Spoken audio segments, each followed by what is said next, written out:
Hey there, this is Chill from Team Liquid, and this is a Zerg strategic commentary. This is going to be a Zerg vs Protoss on Python. A funny thing happens in StarCraft after about 3 months. Certain things that used to work don't work anymore, and this is an example of that, or at least my commentaries are. If you go back and watch the other Zerg vs Protoss commentaries I've recorded, you'll find they're quite a bit out of date. I believe they were advocating 4-hatch evolution chamber +1 into layer, and that really does not work anymore. It's just an indicator that the game is always evolving. So I think you still can get something from those commentaries if you go back and watch them. I mean, they're not useless anymore. Some themes and mechanics can still work in those, but this is going to be a revamped. This is what I call my easy mode build, because I think it's the easiest way for Zerg to beat kind of a lesser or similar leveled Protoss, somewhere around the D+, C- C level.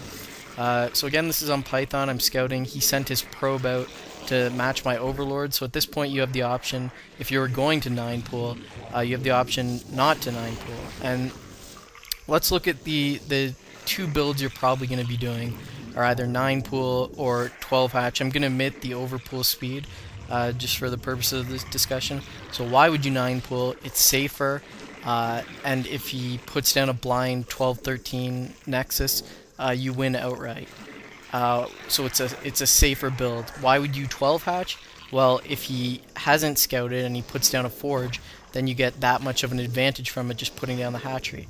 So given that I always tend to favor safe play, I'm going to put down a 9-pool. Pretty much always I use a 9-pool.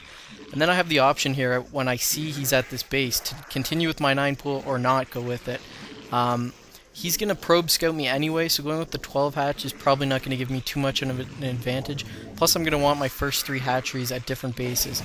So I'm going to go with the 9-pool anyway, and I did also have the option here to only make 2 Zerglings and 2 drones to kind of fake like I was going to move out with 6 Zerglings, force the cannons, and get extra drones. I chose not to do that in this just to kill his scouting probe and to show some standard play. It's something you may want to take a look at. So now right away at 13 or 14th, 13 or 14, excuse me, I'm going to send another drone to the top left expansion to put my 3rd hatchery there, because I want to get the first 3 hatcheries up. So it's a 9-pool, and I couldn't tell you the timing. I am going to guess it's a 12-hatch. So 9-pool, 6 Zerglings, 12-hatch, and then 13 or 14 hatch goes down at the next base. And then all drones, you're going to go up to 18 when you make your 4th hatchery. And just use your Zerglings to control probe scouting. I mean, you don't want him to get free scouting. Just keep your Zerglings up front when you see him running. Try to surround those probes. And now I've got my Overlord. The Overlord at his natural is going to be looking at the forge, going to be looking at the gateways, and try to get a sense of what build he's doing. Now I'm sending 3 drones here. That's the usual number I'm going to Maynard after a 9-pool. And something I meant to mention, I'll mention it next commentary, but try to put your drones on the minerals that mine quicker. I mean, yeah, I don't even want to get into it because I'm going to bring it up next commentary. So the 18, the hatchery goes down. Put it somewhere where it does some good, like blocking the natural. I'll get back into the build order after this. I'm trying to block my ramp here, trying to be cute. Unfortunately, I misplaced it, and you can see his probe's going to walk right by, so yeah. Some failed cuteness right there. Now he gets free scouting, so really that should not have happened. My Zergling should have been in position to block that. I noticed it just a second too late and I couldn't catch up with the Zerglings. So you put the 18 hatchery, the 4th hatchery on 18 somewhere where it does some good. It's going to block a run by, give you places to put sunken colonies, something like that.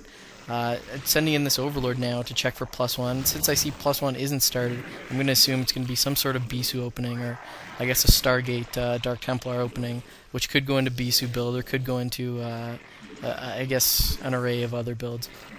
So after the 18 hatchery, just get back on the build here.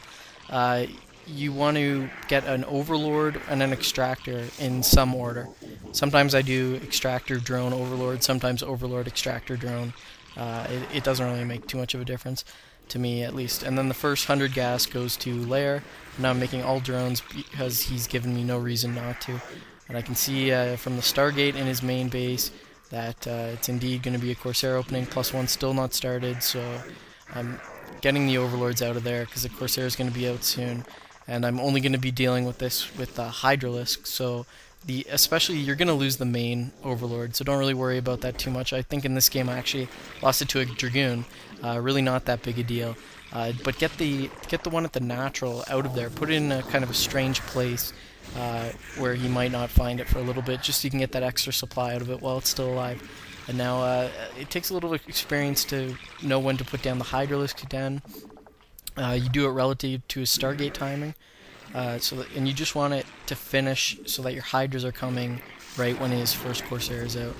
So that's what I'm aiming for here. The layer is almost done. Now, there's a few different variants here. You can get a very quick Spire, which is very strong against kind of a Bisu build where there's many Corsairs. And you can supplement that with a later Overlord speed. That works really well against Bisu, but you can also delay the Spire and go for +1. I think that's a safer route if your micro isn't as good. I think the Evolution Chamber and the +1 Carapace is a better build, but if you're a little higher level and you want to experiment with different variants, really give the quick Spire. Sometimes I'm even getting Spire before Lurker tech. So give that a whirl. In this variant I went Evolution Chamber, and then I believe I went Lurker tech, and then +1, and then I'm going to get the Spire, and then Overlord speed. So when you're doing this variant, it's very important not to lose the Overlords at your natural, because you're going to have a late Overlord speed. So I want to make sure I have enough Hydralisks there, and I'm constantly worrying, thinking, should I put down a creep colony yet? So you really got to pay attention there, because those two Overlords the game hinges on them. So I'm making an assumption here that he hasn't made more than one Corsair, just because simply I haven't seen them. It would be devastating if he was building Corsairs in his main. He had 5 or 6 now, and then moved out with 2 Dark Templar and 6 Corsairs. That would basically be a game ender, but typically you're going to see people harassing with the Corsairs, so I think it's a safe assumption if you haven't seen any Corsairs that he's not going to be stockpiling them in his main. So given that I haven't seen too much Corsair harassment, I think this is just a build where he's got 1 Dark Templar out, trying to keep me honest from taking a 4th base, and then he's going to get quick High Templar and possibly Dragoons. If it's Dragoons, I like calling it the Noonie build, because it's the first time I ever saw it was in the TSL, but I'm sure it's been done to death, but that's the name I've given it, and that's typically how you hear a few people who are familiar with the TSL refer to it. So now Lurker tech is finished. Zergling speed I think I actually missed it, but it's not too big a deal. He's not going to be moving out for a while here, so you just want to get all your tech going at this point. Have 1 or 2 Lurkers in case he's moving in with a few Zealots. That'll force him back. Zerglings for the rest. At this point, you're not going to be making too many more drones. You're getting your army ready, because this is going to be the time when he's about ready to move out. And of course, he doesn't have observers yet, so he can't do much yet. So just use these Lurkers to keep him back while you just prepare everything. When that 5th hatchery goes down, it's hard to say. Suffice it to say when you have enough minerals. And then you're going to have to play it by ear if you want to go towards Hive, or if you want to add another Evolution Chamber and begin melee. And you can see how late this Overlord speed is. That's just what happens when you're doing this style of build. So as soon as the Overlord speed is finished, try not to lose those Overlords, but get them in positions where they're going to look for drops and look for expansions. I've done a very poor job of looking for expansions. I believe he's got 6 o'clock up very soon. So now nothing's really going on at this point. I'm scouting around because I've lost his army. You can see I have really bad scouting right now.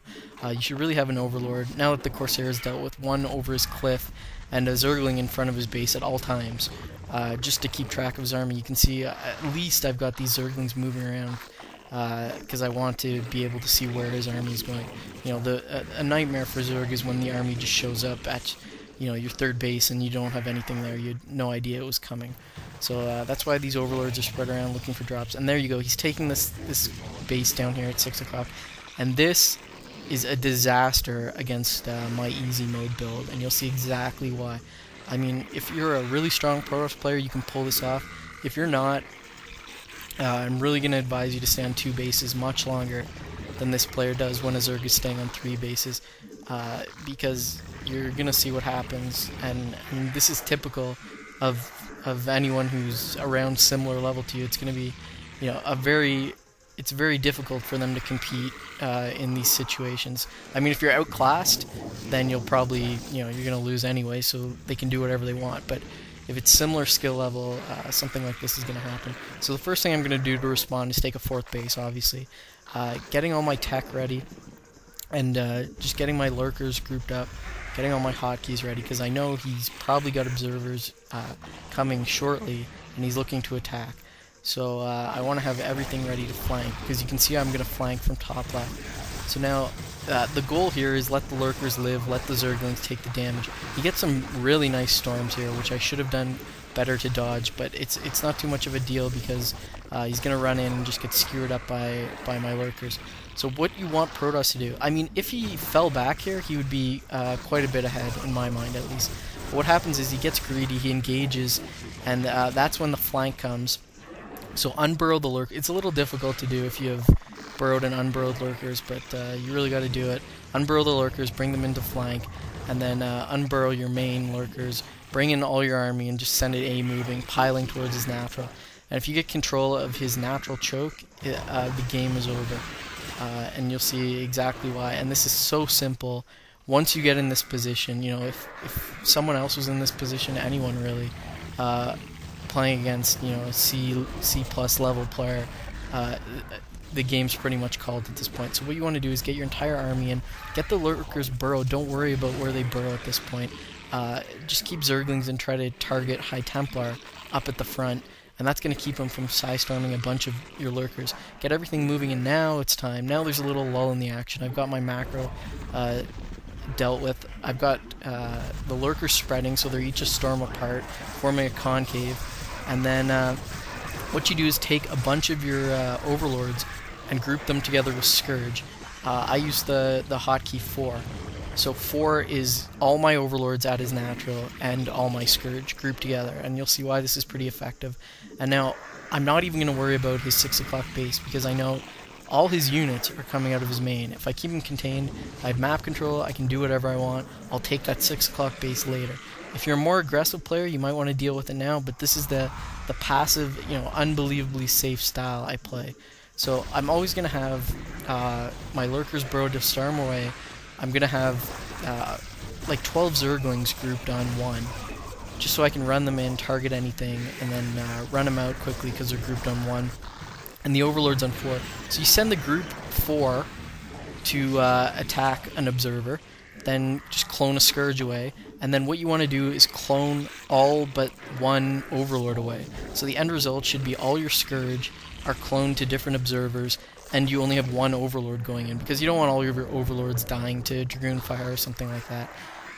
And it's super effective, and it's unbelievably hard for Protoss to deal with. And if you want to supplement this, while you're sending that in, clone to kill the observers, send in the group at 1, the Zerglings, which will draw all the fire, all his observers are going to go down, and I mean, that's why it's called easy mode, because once you get in this situation, which happens more often than not, unless Protoss is comfortable in these situations, it's just really simple to win. And how do you follow up? Continue with your upgrades, don't overexpand. You want to make a lot of units here to keep this contained strong. Always have enough Scourge, and move towards Ultralisks. And the way you're going to finish the game typically is going to be either with Defilers, so you'll attack his... Inevitably, if you got in this situation, he's going to have a 3rd base somewhere, and it's going to be heavily blocked up with cannons or Templar, Reavers, something. So you're either going to end the game with Defilers, just giving up your contain basically to trade your contain for his 3rd base, or you're going to end it with drop. Drop is the easier route, so that's what I'm doing here. Loading up 12 Zerglings, and what I've done here is I've told them to move to the center of the map, then held shift, clicked U, and left clicked his main. So I've queued up that Overlord is going to automatically move to the middle of the map, then unload in his main, so I don't even need to watch that drop. The reason I'm going through this is because it just frees you up to macro. Doing little moves like this, having your Scourge hotkeyed, all these things are freeing up opportunities for you to macro. And if the reason I can't just drop straight in his base is because I'd fly through the natural and hit a bunch of cannons. So now I can see he's got 3 cannons in his main. Typically, Protosses wouldn't have had that, but I mean, all that means is the next drop has to have a few ultras in it. That's going to be a game ender. So, I mean, the game is coming to a close. I think it's a pretty bad game, but it's a pretty good example of the things you need to pay attention when you're doing this. So the things to look at in the opening is make sure you understand what his build is. Is he doing a +1 Zealot Rush? Is he doing a true Bisu build? Or is he doing a single Corsair Scout into High Templar? And they all have different ways to be responded to. And then once you realize that, you need to have good timing on your Lurker tech, have enough Zerglings while making the rest pure drones to stay alive in the early game.